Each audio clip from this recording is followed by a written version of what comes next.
Right now at 10, severe weather causes major damage in Dodge County. How residents are coming together to now pick up the pieces. And a special bond, how a Madison woman is connected to America's first pope. Plus, it has been 5 years since turmoil and protests at the state capitol. What lessons have been learned since 2020? It's all ahead on News 3 Now at 10. Good evening. Thanks for joining us. I'm Eric Franke. And I'm Sarah Carlson. We begin tonight with breaking news. The National Weather Service is now confirming that 4 tornadoes did touch down last night in Dodge County. Meteorologist Blaze Keller joins us now with how these tornadoes are rated. Blaze? That's right. 4 tornadoes being confirmed by the National Weather Service in Milwaukee, touching down in Dodge County. How are tornadoes rated? We use a scale called the Enhanced Fujita scale. It was initially developed as just the Fujita scale by Dr. Ted Fujita.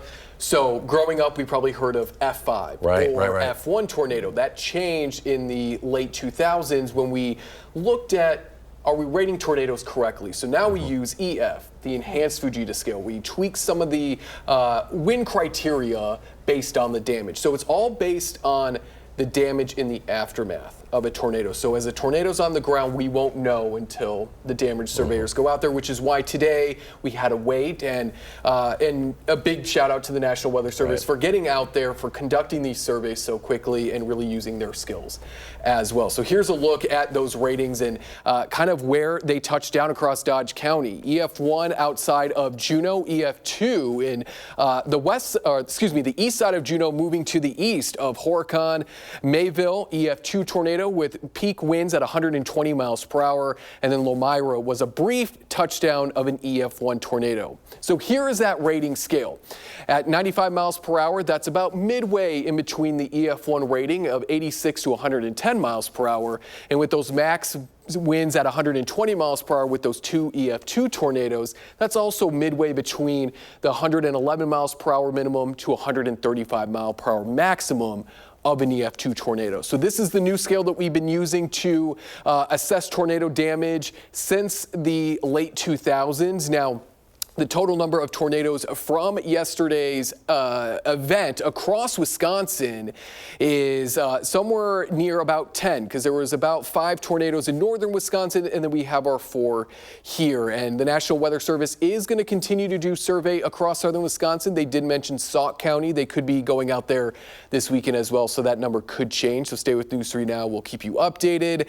We don't expect any more thunderstorms this evening, just a little bit of some light rain, which is expected as this low pressure system moves on out of here. Some light rain moving across parts of Vernon, Crawford, as well as Grant counties back into the Dells as well. But we are looking at a much quieter in terms of severe weather chances going into Saturday. Showers mainly through the first half of Saturday. Cloud cover also decreasing as we go throughout the day. So more sunshine by Saturday afternoon. Even more sunshine for Sunday. We'll track out that in the full forecast. All right, Blaze, thank you. And the National Weather Service has been out all day conducting those surveys, as Blaze mentioned, in Dodge County. And after that EF1 hit homes in the city of Juneau, Maddie Heimsch spoke with one family whose farm has been destroyed. We've seen differing levels of damage as we've made our way across Juneau, but some of the most aggressive damage landed right here at Schwant Family Farms. The Schwant family tells me what we're looking at is really the loss of a lifetime. We're just thankful that we're alive, because we really should not have been alive. Trust me, it was so bad. It's hard to talk, let's put it that way. This is a nightmare. Sitting between a crushed silo, fallen power lines, and fragments of barn walls, Bob Schwant Jr. and Sr. say just 24 hours ago, this land was their entire lives. That was our livelihood, but it got wiped out instantly. In the wink of an eye, everything was over. Yep, it was gone in a heartbeat. Bob Jr. tells me his wife went to the basement for shelter early in the evening. He would still be working outside when the storm came through. When she heard everything going, she just figured she was stuck in the worst. They were just so happy when I came in. And when I told them everything was leveled, they just broke down bawling. The Schwant's human family members are all safe, but there are nearly 150 cows who Bob Sr. says are just as much family scattered. They're a special friends of ours that we live for and they live for us. Up all night thinking of their cows and the land they poured decades into. A steel harvester silo, 80 foot, bent just like a pipe. And any machinery that was outside, it's all mangled and there's nothing left of it but just iron, metal for scrap. The Schwants say it's too soon to tell if the farm is a total loss or not. But one way or the other, We'll get through it, I guess. as cleanup efforts continue around Juneau, the Schwant family tells me they're grateful for the friends, family, and even strangers that have made their way up to their driveway to lend a helping hand. Reporting in Juneau, I'm Maddie Heimsch, News 3 Now. What a story. Our thoughts are with them. Extensive damage also being reported in the nearby city of Mayville. The American Red Cross offering shelter for those impacted by the severe weather. The Red Cross says the shelter at Mayville Junior and Senior High School will offer food, water, emotional support, and a place to charge phones to those in need. A Red Cross emergency response vehicle is also being deployed to the area to provide essential cleanup supplies. If you do need immediate help, you should contact the Red Cross at 1-800-RED-CROSS. A Madison woman discovered she shares a unique connection with the newly elected Pope, Leo XIV. News 3 Now's Armand Rahman has more on that connection and what the new pontiff had done right here in the Midwest before he was elected Holy Father. What's in a name? For years, Sabrina Gentile didn't think much of this one until one day this May. When the new pope was announced and they said he was an Augustinian from Chicago, I'm like, oh my God, that's probably who's on the recognition from my parents. Sabrina's parents, Robert and Rosalie, were members of the Holy Rosary Parish in Kenosha. Her mom was church secretary for 37 years. They did leave Holy Rosary in 2002, and when they did, they named my parents Augustinian affiliates, which is the highest honor you can give to a layperson. And sure enough, at the bottom of that plaque, the signature of Father Robert Prevost, now Holy Father, Pope Leo XIV. He was the provincial at that time, so his leadership roles kept him in Chicago, and he would come to special events. Is that a thing you're kind of bragging to all your friends now? I actually have the signature of the Pope. I did right away. Sabrina says her parents dedicated their lives to being Augustinian, quite literally. Her father passed just months ago following her mother. He had inscribed on their headstone Augustinian affiliates. That's how proud they were of that title. He is celebrating with my mom too, so that's good. She says now they would have been even prouder to have crossed paths with the first American pontiff. Now when she sees him, I look forward to watching his first Mass this weekend. She'll see the special connection between the names Rosalie and Robert Gentile and Robert Prevost. I can't even believe how excited they would have been. And I wish I could have that conversation with them just so they could talk about the specific times that they met him. Reporting in Madison, Armand Rahman, News 3 Now. Armand, thank you. Sabrina says the plaque used to hang at her parents' house, but before he died, her father wanted it to go back to Holy Rosary in Kenosha. Well, a sixth grader from Madison is now heading to our nation's capital. Nico Sayu from Wright Middle School will be joining 11 other youth leaders from all around the country to participate in Mikvah Challenge's Soapbox Nation. That event serves as a platform for young leaders to speak about matters most important to them. Nico's speech will be focused on raising the nation's minimum wage. I actually learned quite a lot about just like minimum wage and U.S. economy and stuff, which something I didn't really know that much about because I'm 11. But yeah, I had a fun time writing. Great things ahead for him. Soapbox Nation set to take place this Sunday, and Nico will give his speech at the Martin Luther King Jr. Library. When we come back at 10, Blaze tells us about a cool weekend ahead. And 5 years ago, unrest erupted in downtown Madison. What's changed for the city and what has not is next.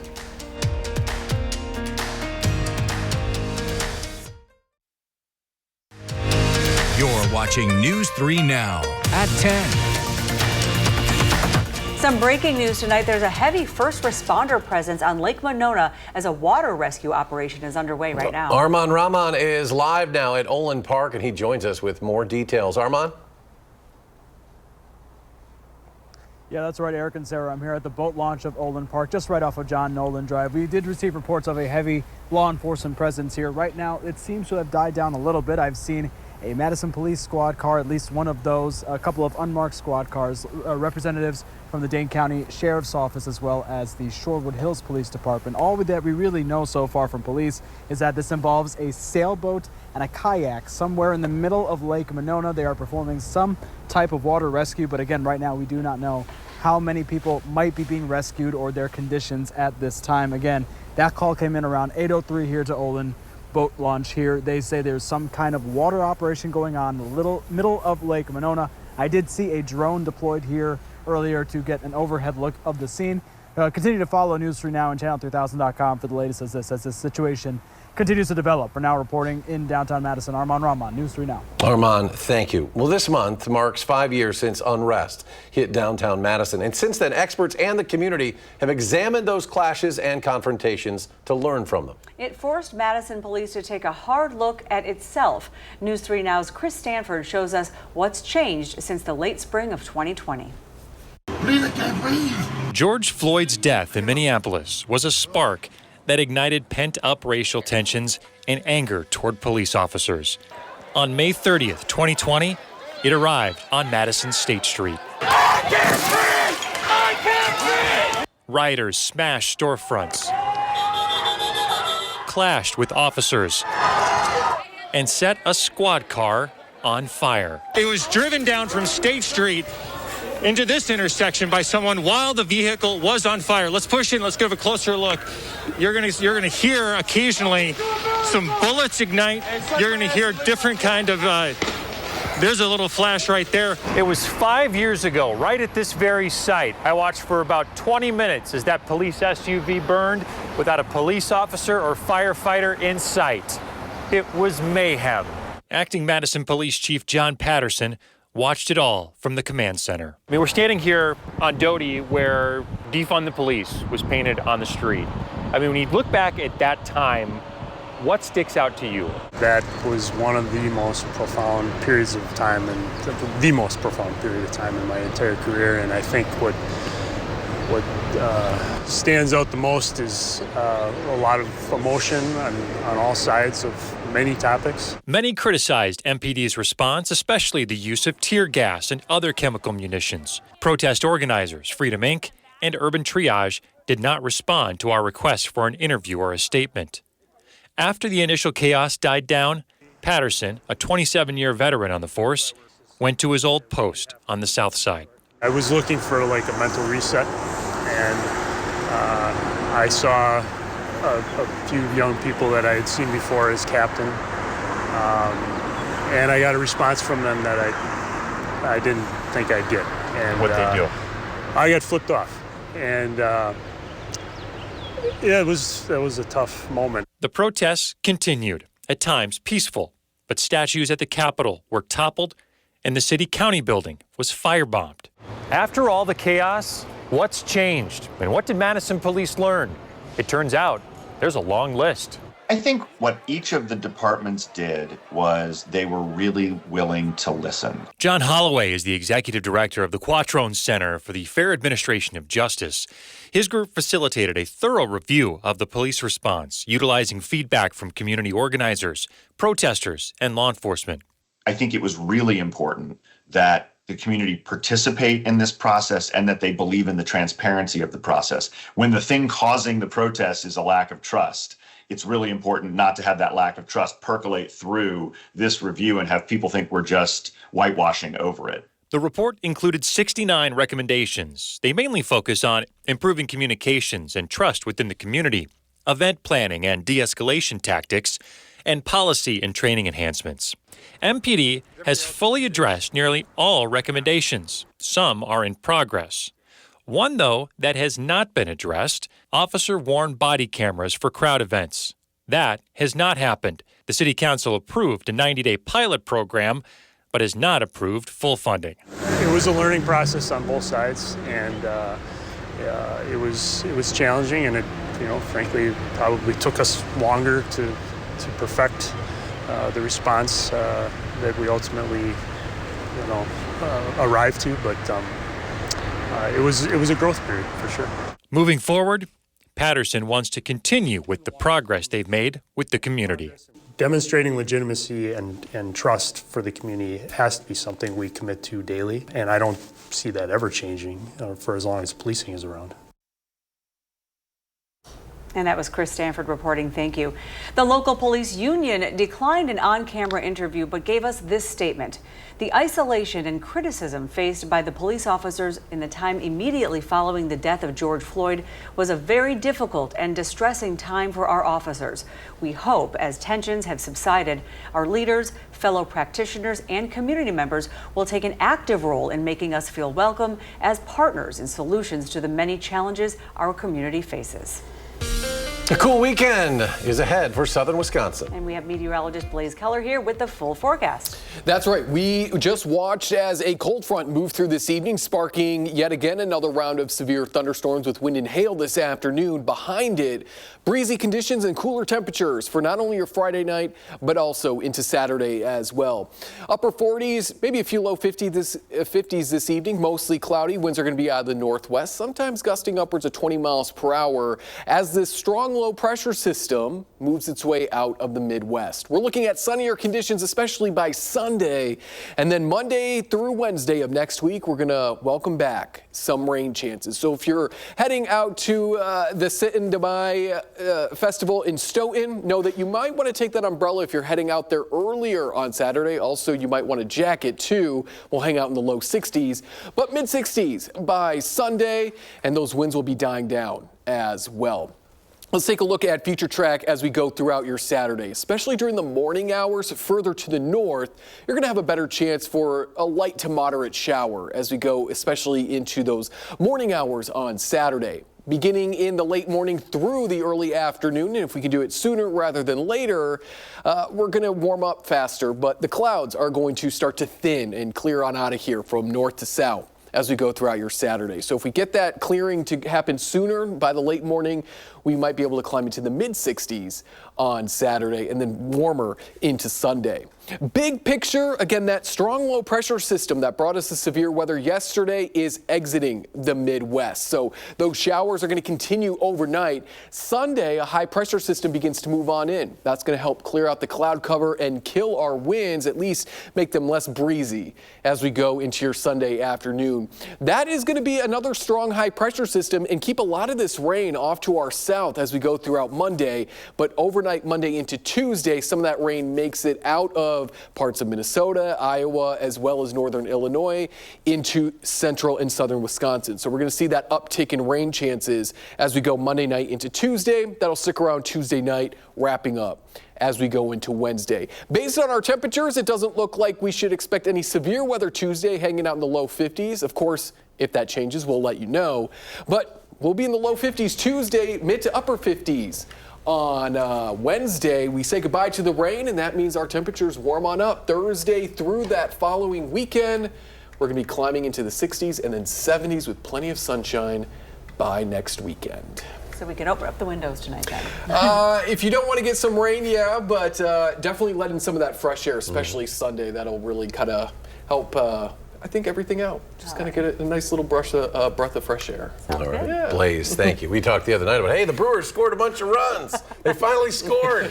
Yeah. And then tonight. And then they had a day off, and whatever they did 2 nights ago, they just completely forgot. Coming up in sports, the Brewers shut out again while the Twins only needed 1 inning to take the lead for good. What happened next on News 3 Now?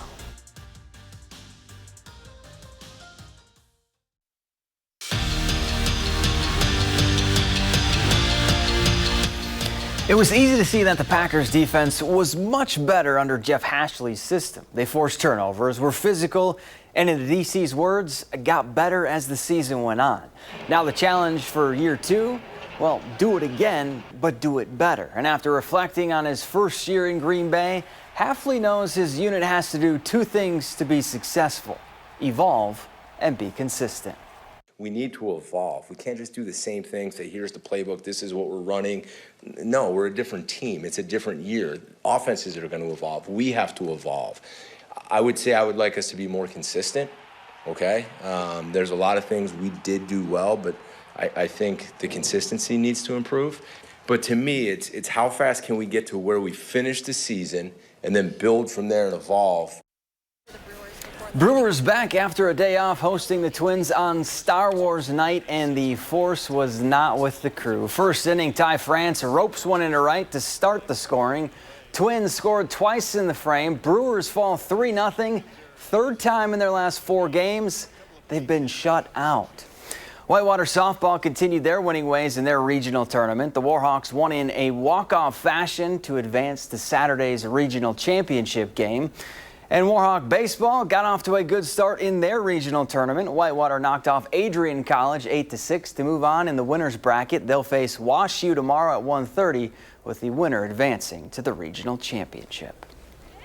To the track we go. Big 8 conference meet will start on the girls' side. In the 800-meter run, it's Verona's Emma Larson taking home the conference crown in 2:23.93. Then in the 300 hurdles, Sun Prairie East's Alexa Warnson finishes first in 47.09 seconds. Now the Cardinals would take home the team title. To the boys now, in Sun Prairie West's Antonio Jackson anchors the Wolves to a first-place finish in the 4x1 relay. And in the 300 hurdles, it's Middleton's Matthew Arnold claiming the conference title in 39.82 seconds. Sun Prairie East would also win the boys' team race. And in the second round of the PGA Championship, Phil Mickelson was showing, well, he's one of us in the bunker. He found the sand on 11, and he simply couldn't get out of it. It took Phil 4 shots to get it up on the green. He carded a quadruple bogey on the par 4. After 36 holes, he's 9 over and missed the cut. We're back after this.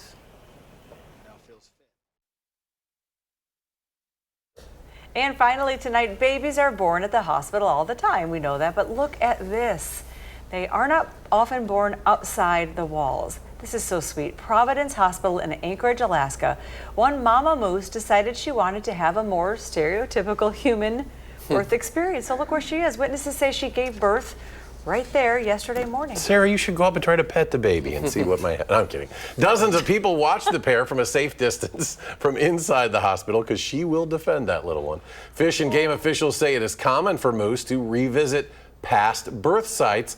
Typically, Fish and Game officials say these are simply areas where they feel safe and secure. Oh, mama, look at how sweet. Taking care of her little one outside of a hospital up there in Anchorage. We might feel a little Anchorage-like weather this weekend. Gonna get chilly. That's right, breezy and a little bit on the chillier side with some rain possibilities through the morning hours on Saturday. More sunny conditions on Sunday with warmer temperatures. Thanks for joining us. Have a great weekend.